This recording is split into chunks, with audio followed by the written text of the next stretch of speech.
কুষ্টিয়া প্রত্যন্ত গ্রামেও মাদকের ছড়াছড়ি, কোথাও কোথাও হোম ডেলিভারির ব্যবস্থা। যদি বলা যায় আবার আমার স্বামীদের মারতে আসে, ছেলেদের মারতে আসে। আসামি নিয়ে যাওয়ার পরে এই ঘন্টাখানি পরে দেখি যারা আবার চলে আসে। লালমনিরহাটে মাদক মামলার আসামিকে গ্রেফতারে বাধা, ছাড়তে বাধ্য হলো পুলিশ।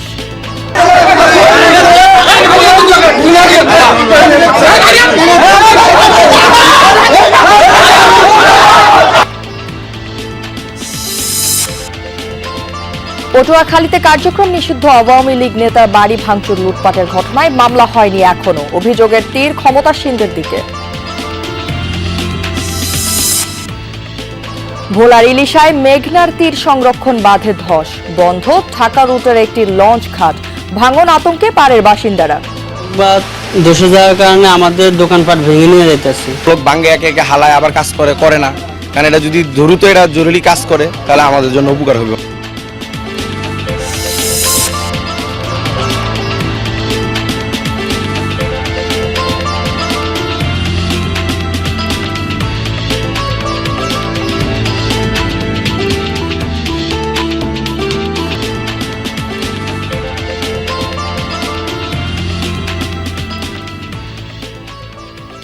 দর্শক আমন্ত্রণ, সংবাদ সারা দেশে আপনাদের সাথে আমি আছি রাহেলা জ্যোতি।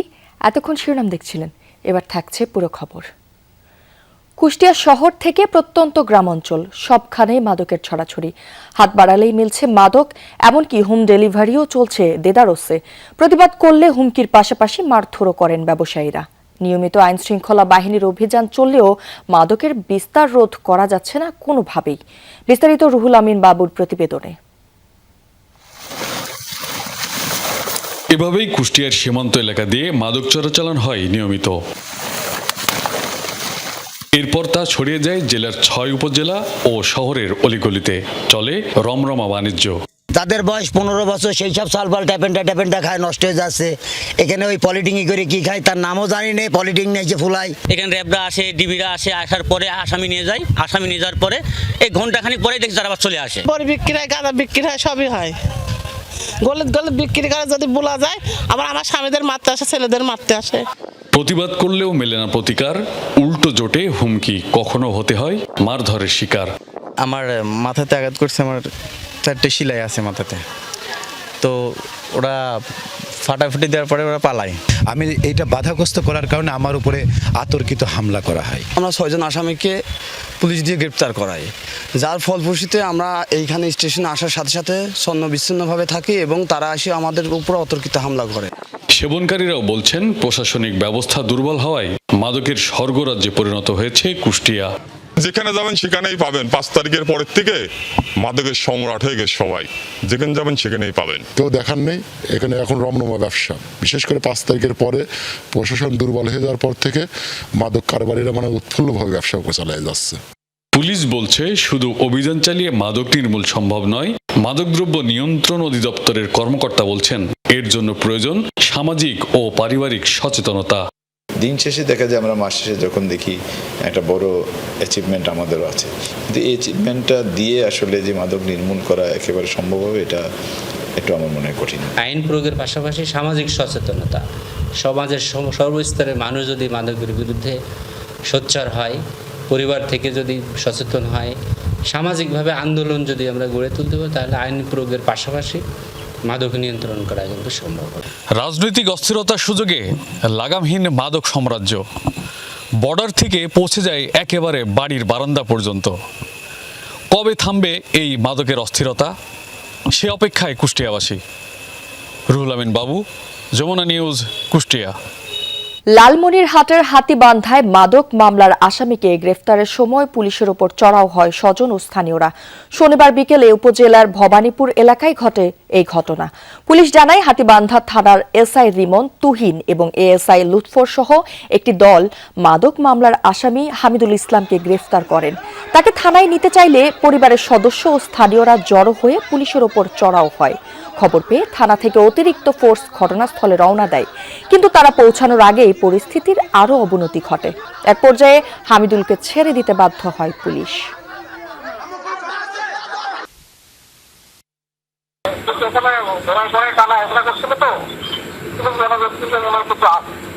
আপাতত ওনাকে একটু কন্ট্রোল করার জন্য তারা যখন পায়নি তখন কাটাকাটি দেখি তারপরে আমরা আইনগত ব্যবস্থা নেব। পটুয়াখালীতে সাবেক ইউপি চেয়ারম্যান ও আওয়ামী লীগ নেতার বাড়ি এক্সকেভেটর দিয়ে গুড়িয়ে মালামাল লুট করেছে দুর্বৃত্তরা। ভুক্তভোগীদের অভিযোগ, স্থানীয় এমপি আলতাফ হোসেন চৌধুরীর নির্দেশে তার ভাই, ইউনিয়ন বিএনপির সভাপতি ও সহযোগী সংগঠনের নেতৃত্ববৃন্দরা এই ঘটনার সাথে জড়িত। তবে দায় এড়িয়ে গেছেন এমপি। ঘটনার তদন্ত করে দোষীদের বিরুদ্ধে ব্যবস্থা নেওয়ার আশ্বাস স্থানীয় প্রশাসনের। ঘূর্ণিঝড় কিংবা ভূমিকম্প নয় কোনো প্রাকৃতিক দুর্যোগের ধ্বংসযোগ্য। এক রাতের ব্যবধানে এক্সকেভেটরের আঘাতে ধ্বংসস্তূপে পরিণত করা হয়েছে একটি বসতবাড়ি। পটুয়াখালীর মির্জাগঞ্জ উপজেলার মাধবখালী ইউনিয়ন আওয়ামী লীগের সভাপতি মিজানুর রহমান লাবলু কাজীর বাড়ি এটি। 2024 সালের 5 আগস্টের পর এলাকা ছাড়েন তিনি। বাড়িতে থাকতেন শুধু তার মা ও স্ত্রী।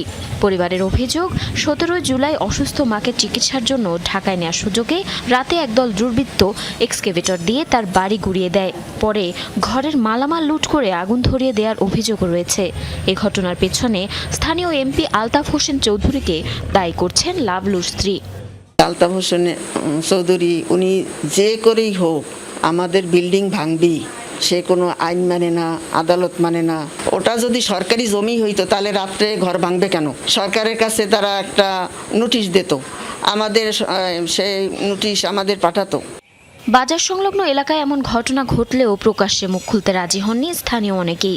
স্বজনদের অভিযোগ, আতঙ্কে নীরব সবাই। লাবলুকাদের সাথে কারোর সাথে দ্বন্দ্ব নাই, ও শুধু চেয়ারম্যান, আওয়ামী লীগ করছে, এটাই দ্বন্দ্ব। এই যে আমার বাংসুর করছে 3টে বেকু অন্য মানুষে, এই কিন্তু হে তো 70 নয়। কিছুই শুনি না, আমি তো বলতেছি কিছুই শুনি না।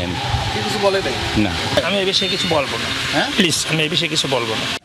তবে অভিযোগ অস্বীকার করেছেন স্থানীয় সংসদ সদস্য আলতাফ হোসেন চৌধুরীর ভাই ও মাধবখালী ইউনিয়ন বিএনপির সভাপতি। তার দাবি, জায়গাটি সরকারি। আওয়ামী লীগ সরকারের সময় অবৈধভাবে সেখানে বাড়ি নির্মাণ করা হয়েছিল। তবে কে বা কারা বাড়ি ভেঙেছে তা তিনি জানেন না। ওই জমিটা 2003 সালে যে গণগ্রন্থাগার অধিদপ্তরের অধীনে যে পাবলিক লাইব্রেরি আছে, জেলা পাবলিক লাইব্রেরি, তাদের বরাবর ওইখানে ওই জমিটা মানে দান করা হয়েছে। আওয়ামী লীগ যে ক্ষমতা আসলো 2009 সালে, এরপরে সে এইখানে তার বাড়ির কাজ শুরু করছে। গত রাতে যে ঘটনাটা ঘটছে, এই বিষয়টা আমাদের গোচরীভূত না বা আমাদের নখদর্পণে নাই। ঘটনাস্থল পরিদর্শন করেছেন উপজেলা প্রশাসন ও পুলিশের ঊর্ধ্বতন কর্মকর্তারা। আর কোনো অনাকাঙ্ক্ষিত ঘটনা এড়াতে এলাকায় অতিরিক্ত পুলিশও মোতায়েন করা হয়েছে। তদন্ত সাপেক্ষে জড়িতদের বিরুদ্ধে প্রয়োজনীয় ব্যবস্থা নেওয়ার আশ্বাস দিয়েছেন অতিরিক্ত পুলিশ সুপার। তবে এই বিষয়ে বারবার ফোন করেও পাওয়া যায়নি জেলা প্রশাসককে। জেলা প্রশাসনকে অবহিত করেছি এবং প্রত্যেকেরই বক্তব্য যে আইনানুগ ব্যবস্থাই এখানে গ্রহণ করতে হবে। যেহেতু একটি ফৌজদারি অপরাধ, সুতরাং পুলিশ এখানে তাদের আইনানুগ পদক্ষেপে যাবে। ওখানে আমাদের পুলিশ সদস্য মোতায়েন আছে। আমরা বিষয়টা নজরদারিতে রাখছি।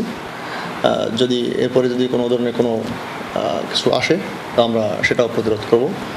এদিকে দেশের বাইরে অবস্থান করায় সংসদ সদস্য আলতাফ হোসেন চৌধুরীর সাথে সরাসরি যোগাযোগ সম্ভব হয়নি। তবে নিজের ভেরিফাইড ফেসবুক পেজে দেয়া এক পোস্টে এ ঘটনায় নিজের সম্পৃক্ততার অভিযোগকে মিথ্যা ও বানোয়াট বলে দাবি করেছেন তিনি। জারিন অর্নি, যমুনা নিউজ। মানিকগঞ্জ ও চট্টগ্রামের সড়ক দুর্ঘটনায় প্রাণ গেছে 2 জনের, আহত হয়েছেন অন্তত 15 জন। হাইওয়ে পুলিশ জানায়, সেলফি পরিবহনের একটি বাস মানিকগঞ্জের পাটুরিয়া ঘাট থেকে যাত্রী নিয়ে ঢাকার গাবতলী আসছিল। সকাল 8টার দিকে বরংগাইল এলাকায় বাসটির চাকা ফেটে গেলে নিয়ন্ত্রণ হারান চালক। 2 সেতুর মাঝে খাদে পড়ে যায় বাসটি। এতে ঘটনাস্থলেই মারা যান দেলোয়ার হোসেন নামে একজন। আহত 10 জনকে উদ্ধার করে নেওয়া হয় হাসপাতালে। এদিকে চট্টগ্রামের সীতাকুণ্ডে বাস উল্টে প্রাণ গেছে একজনের, আহত হয়েছেন বেশ কয়েকজন। বাসাবাড়ি কিংবা প্রতিষ্ঠানের সেপটিক ট্যাঙ্ক যেন মৃত্যু ফাঁদ। চট্টগ্রামে একের পর এক দুর্ঘটনায় বাড়ছে প্রাণহানি।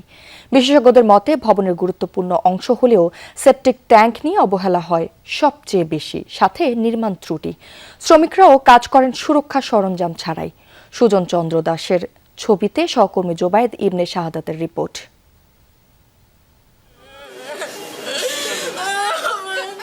সেপটিক ট্যাঙ্ক পরিষ্কার করতে গিয়ে প্রাণহানির ঘটনা ঘটে প্রায়ই। সর্বশেষ গত ২৬ জুনও চট্টগ্রামে দুটি পৃথক স্থানে কাজ করার সময় বিষাক্ত গ্যাসে ৪ জনের মৃত্যু হয়। মূলত সেপটিক ট্যাঙ্কের কাজ হলো সোয়ারেজের প্রাথমিক ট্রিটমেন্ট করা। দালানের অপরিহার্য অংশ হলেও সবচেয়ে কম গুরুত্ব দেয়া হয় এগুলোর নির্মাণশৈলী আর প্রযুক্তির ব্যবহারে। নির্মাণ ত্রুটির পাশাপাশি সেপটিক ট্যাঙ্ক সম্পর্কে যথাযথ ধারণা না থাকা ও নিরাপত্তা সামগ্রী ব্যবহারের ঘাটতিকে দুর্ঘটনার মূল কারণ বলছেন এই পেশায় কর্মরতরা। কোনো লোক যদি কাজ করতে যায় ওখানে যে দুর্গন্ধটা থাকে ওইটাই মনে করেন নাকে মুখে যদি ঢুকে ওই লোকটা অটোমেটিক মারা যাবে। এগুলি গ্যাস পাইপ দেওয়া লাগে, আউটলাইন দেওয়া লাগে। আউটলাইন স্যার আপনি যেহেতু লাইন দেন এগুলি এমনি বাঁচতে হবে। যারা নতুন বিল্ডিং তুলতেছে তাদেরকে সতর্ক থাকতে হবে, তারা গ্যাস লাইন দিতে হবে। বিশেষজ্ঞরা বলছেন দীর্ঘদিন বন্ধ থাকায় সেপটিক ট্যাঙ্কের ভেতরে তৈরি হয় মিথেন ও হাইড্রোজেন সালফাইডের মতো গ্যাস। কেউ ভেতরে নামলে অক্সিজেনের ঘাটতিতে মৃত্যুর পাশাপাশি দাহ্য যে কোনো পদার্থের সংস্পর্শে এলে ঘটতে পারে মারাত্মক বিস্ফোরণও। ফায়ার সার্ভিসের পরিসংখ্যান অনুযায়ী চট্টগ্রাম বিভাগে গত ৬ মাসে ৩টি সেপটিক ট্যাঙ্ক দুর্ঘটনায় মারা গেছে ৮ জন। বিষাক্ত গ্যাস জমে দীর্ঘদিনের বন্ধ ট্যাঙ্ক পরিণত হয় গ্যাস চেম্বারে। চট্টগ্রামে বেশিরভাগ বাসাবাড়ির ট্যাঙ্কে রয়েছে বড় ধরনের দুর্ঘটনার ঝুঁকি। বিষাক্ত গ্যাস এবং সেখানে কেউ যদি কোনো কারণে যদি পড়ে যায় তাহলে সে বাঁচবে না, কারণ সেখানে অক্সিজেনের লেভেল 0। যদি কোনো তাপের সংস্পর্শে আসে তাহলে সেই গ্যাসটা এক্সপান্ড হবে এবং ট্রিমেন্ডাস আকারে বিস্ফোরণ হবে। আইন আছে, তারপরও মৃত্যুর পর দুর্ঘটনা হিসেবে মেনে নেয়া এবং দায়ীদের বিরুদ্ধে ব্যবস্থা নেওয়া হচ্ছে না, এমনকি মেলে না প্রাপ্য ক্ষতিপূরণও। এই আইনগুলো আপাতত কিন্তু তাদের অসচেতনতার কারণে তারা বুঝে না, এই কারণে অনেক সময় করা উচিত করবে কিন্তু তারপরে আলটিমেটলি জড়ো করা যায় না। তো সেই চেষ্টাটা আমরা করছি। আইনের একটা তো রাইট আছে। জুবায়েত ইবনে শাহাদাত, যমুনা নিউজ, চট্টগ্রাম। ভোলার ইলিশায় মেঘনা নদীর তীর সংরক্ষণে দেওয়া সিসি ব্লকে ৩০ মিটার এলাকায় ধস দেখা দিয়েছে। এতে আতঙ্কে স্থানীয়রা। বন্ধ ইলিশা ঢাকা রুটের একটি লঞ্চ ঘাট। স্থানীয়রা জানান দ্রুত ধস ঠেকানো না গেলে হুমকিতে পড়বে শহর রক্ষা বাঁধ। দ্রুত ব্যবস্থা নেয়ার তাগিদ।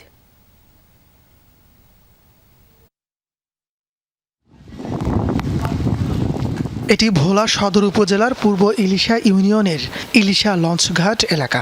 গত ১৪ জুলাই মেঘনার তীব্র স্রোতে তীর সংরক্ষণ এলাকার প্রায় ৩০ মিটারে সিসি ব্লকে ধস সৃষ্টি হয়। এরপর থেকে ধসে পড়ছে সিসি ব্লক। ব্লক ধসে পড়ায় আতঙ্কিত ভোলা সদরের পূর্ব ইলিশা, পশ্চিম ইলিশা ও রাজাপুর সহ ইউনিয়নের লক্ষাধিক মানুষ। হুমকির মুখে শহর রক্ষা বাঁধ ও বিভিন্ন স্থাপনা। ঝুঁকির মুখে অনেকে স্থাপনা সরিয়ে নিচ্ছেন অন্যত্র। বন্ধ করে দেওয়া হয়েছে ইলিশা লঞ্চ ঘাট। পানি উন্নয়ন বোর্ডের অবহেলাকে দায়ী করছেন স্থানীয়রা। এই ব্লক বাঁধ ধসে যাওয়ার কারণে আমাদের দোকানপাট ভেঙে নিয়ে যাইতেছে। এই দোকানপাট নিয়ে যে আরেক জায়গায় উঠাবো তার মতো আমাদের সামর্থ্য নাই। এই ধসটা যদি দ্রুত ব্যবস্থা গ্রহণ না করে তাহলে বেড়িটা ভেঙে তারপর পানিতে হাজারো পরিবার প্লাবিত হতে পারে। ব্লক ভাঙে একে একে হালায় আবার কাজ করে না, কারণ এটা যদি দ্রুত এটা জরুরি কাজ করে তাহলে আমাদের জন্য উপকার হবে। যে ব্লক দিয়ে ভালোভাবে মেরামত না করা হয় তাহলে ইলিশা যে বেড়িবাঁধ আছে এটা ভেঙে যাবে। পানি উন্নয়ন বোর্ড জানায় এরই মধ্যে সংস্কারের জন্য ঠিকাদার নিয়োগ করা হয়েছে। দ্রুতই ৫০ মিটার এলাকায় ৪৫ লাখ টাকার জিও ব্যাগ ফেলা হবে। আমরা ওখানে দ্রুততম সময়ে কাজ করার জন্য ইতিমধ্যে ঠিকাদার নিয়োগ করেছি এবং ওই পন্টনটি সরানোর কার্যক্রমও প্রক্রিয়াধীন আছে। বিআইডব্লিউটি এর জাহাজ দ্রুততা ইতিমধ্যে পৌঁছেছে। এটা সরানোর সাথে সাথে আমরা এখানে কাজ বাস্তবায়নে উদ্যোগ গ্রহণ করব। ২০১৭ থেকে ২১ সাল পর্যন্ত ৩৩৫ কোটি টাকায় ৪ কিলোমিটার নদীর তীর সংরক্ষণ করে পানি উন্নয়ন বোর্ড। পাশাপাশি সিসি ব্লক দিয়ে সংরক্ষণ করা হয় ৩.৫ কিলোমিটার শহর রক্ষা বাঁধ। কিন্তু তদারকির অভাবে এই প্রকল্প এখন হুমকির মুখে। তাপস সরকার, যমুনা নিউজ। ঝোড়ো হাওয়া ও বজ্রবৃষ্টির আশঙ্কায় দেশের ৮ অঞ্চলের নদী বন্দরকে ১ নম্বর সতর্ক সংকেত দেখাতে বলেছে বাংলাদেশ আবহাওয়া অধিদপ্তর। একই সঙ্গে আজ দেশের অধিকাংশ এলাকায় দমকা হাওয়া সহ বৃষ্টি বা বজ্রবৃষ্টির পূর্বাভাস দিয়েছে সংস্থাটি। এর মধ্যে রংপুর, ময়মনসিংহ ও সিলেট বিভাগের কোথাও কোথাও ভারী থেকে অতি ভারী বর্ষণও হতে পারে। রোববার ভোর 5টা থেকে দুপুর 1টা পর্যন্ত দেশের অভ্যন্তরীণ নদী বন্দরগুলোর জন্য দেওয়া আবহাওয়ার পূর্বাভাসে এ তথ্য জানানো হয়। পূর্বাভাস অনুযায়ী খুলনা, বরিশাল, পটুয়াখালী, নোয়াখালী, কুমিল্লা, চট্টগ্রাম, কক্সবাজার এবং সিলেট অঞ্চলের ওপর দিয়ে দক্ষিণ বা দক্ষিণ পূর্ব দিক থেকে ঘন্টায় 45 থেকে 60 কিলোমিটার বেগে অস্থায়ীভাবে দমকা বা ঝড়ো হাওয়া সহ বৃষ্টি অথবা বজ্রবৃষ্টি হতে পারে। এ কারণে এসব এলাকার নদী বন্দরকে 1 নম্বর সতর্ক সংকেত দেখাতে বলা হয়েছে। নড়াইলের লোহাগড়ায় পাওনা টাকা চাওয়াকে কেন্দ্র করে এক যুবককে কুপিয়ে হত্যার অভিযোগ উঠেছে। গতরাতে উপজেলার কুমারডাঙ্গা গ্রামে এই ঘটনা ঘটে। নিহতদের স্বজনদের অভিযোগ, গত রমজানে একই গ্রামের রাজীব শেখকে 18,000 টাকা ধার দেন নিহত আলী নূরের বড় ভাই আমিনুর। মাস খানেকের মধ্যে দেওয়ার কথা থাকলেও রাজীব নানা টালবাহানা শুরু করেন। এক পর্যায়ে শনিবার রাতে টাকা দিতে রাজি হন রাজীব। এ সময় দুই ভাই আলীনূর ও আমিনুর একসঙ্গে অভিযুক্তের বাড়ির পাশে যায়। রাজীব টাকা দিতে ফের সময় চাইলে দুপক্ষের মধ্যে বাকবিতণ্ডা ও হাতাহাতি হয়। এক পর্যায়ে আলীনূরকে কুপিয়ে জখম করে প্রতিপক্ষ। উদ্ধার করে উপজেলা স্বাস্থ্য কমপ্লেক্সে নিলে চিকিৎসক তাকে মৃত ঘোষণা করেন। অপরাধীদের ধরতে অভিযান চলছে বলে জানিয়েছেন পুলিশ। গ্রীষ্মের রসালো সুস্বাদু ফল তরমুজ, বর্ষাকালে তা অনেকটাই দুর্লভ। আর অসময়ে ব্যতিক্রমী জাতের হলুদ তরমুজ চাষ করে আলোচনায় এসেছেন গোপালগঞ্জের এক তরুণ কৃষক। জানান, ইউটিউব চাষাবাদের ভিডিও দেখে তিনি চাষাবাদ শুরু করেন। 16% জমিতে আকর্ষণীয় 2টি জাতের তরমুজ চাষ করে তাক লাগিয়ে দিয়েছেন স্থানীয়দের। গোপালগঞ্জ সদর উপজেলার পদ্মারের চর গ্রামে অফ সিজন তরমুজ চাষ করছেন অমিত হাসান। লিওনা ও সূর্যডিম জাতের ব্যতিক্রমী এই তরমুজ চমক সৃষ্টি করেছে।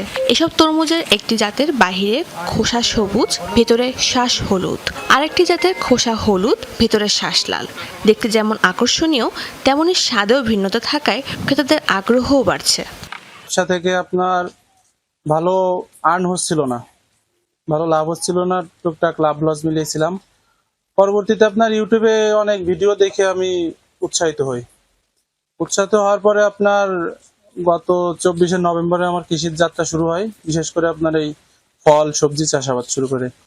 বর্ষাকালে উঁচু জমির উপর মাটি দিয়ে বেড তৈরি করে মালচিং পদ্ধতি ব্যবহার করে এই তরমুজ চাষ করা হয়েছে। দেখতে ছোট হলেও এক একটা তরমুজের ওজন 2 থেকে 3 কেজি, আর খেতেও খুব মিষ্টি। বিক্রি করছেন কেজি প্রতি 65 টাকা দরে। অন্য কৃষকরাও এই জাতের তরমুজ চাষে আগ্রহী হয়ে উঠছেন। ধান ও পাটে যে লাভ হয় তার চেয়ে তরমুজে অনেক গুণ লাভ বেশি। মালচিং বিছিয়ে তরমুজ করলি একবার সার দিলে আর দেয়া লাগে না। খরচ সেই হিসেবে অর্ধেক খরচে এতে ফলন বেশি হয় আর লাভও বেশি হয়। সুন্দর ফলন হয়েছে এবং খেতেও অনেক সুস্বাদু, অনেক মিষ্টি আছে। অসময়ে তরমুজগুলো অনেক ভালো। আশেপাশে যে ফসল আছে তার এতে ফলন বেশি, খরচও কম, এতে লাভ বেশি। আগামীতে আমিও চাষ করব। তরমুজ এটা আসলে সব জায়গায় পাওয়া যায় না, আর সবখানে হয়ও না। এখানে খুব ভালো ফলন হয়েছে। কৃষি বিভাগ বলছে, আধুনিক প্রযুক্তি ও সঠিক পরিচর্যা নিশ্চিত করা গেলে এই অঞ্চলে অফ সিজন ফল চাষের ব্যাপক সম্ভাবনা রয়েছে। কৃষকদের প্রয়োজনীয় পরামর্শ ও কারিগরি সহায়তা দেওয়া হচ্ছে। এখানে অন্যান্য ফসলের তুলনায় যে ঘেরে রাইলে বিভিন্ন ধরনের সবজি, যেরকম নানা ধরনের লাউ থেকে শুরু করে অনেক ধরনের সবজি করে বিভিন্ন ইউনিয়ন। তার মধ্যে কয়েকটা ইউনিয়ন সিগনিফিকেন্ট, সেটার মধ্যে আছে রঘুনাথপুর ইউনিয়ন, আছে কাজুলিয়া, কাঠি, গোবরা, এরকম এই কয়েকটা ইউনিয়নে বেশি ঘেরের আলের সবজিগুলো হয়। তার মধ্যে ঘেরের আলের সবজির তুলনায় সবচেয়ে বেশি ভালো হলে আমি মনে করি এটা এই অফ সিজন তরমুজ যদি করে। ব্যতিক্রমী এই হলুদ তরমুজ এখন শুধু অমিত হাসানের খেতেই নয়, নতুন সম্ভাবনার বার্তা ছড়িয়ে দিচ্ছে পুরো এলাকায়। শাজদিন অন্তরা, যমুনা নিউজ। দর্শক, এই ছিল সংবাদ সারা দেশের এখনকার আয়োজনে। এতক্ষণ যারা সাথে ছিলেন ধন্যবাদ সবাইকে।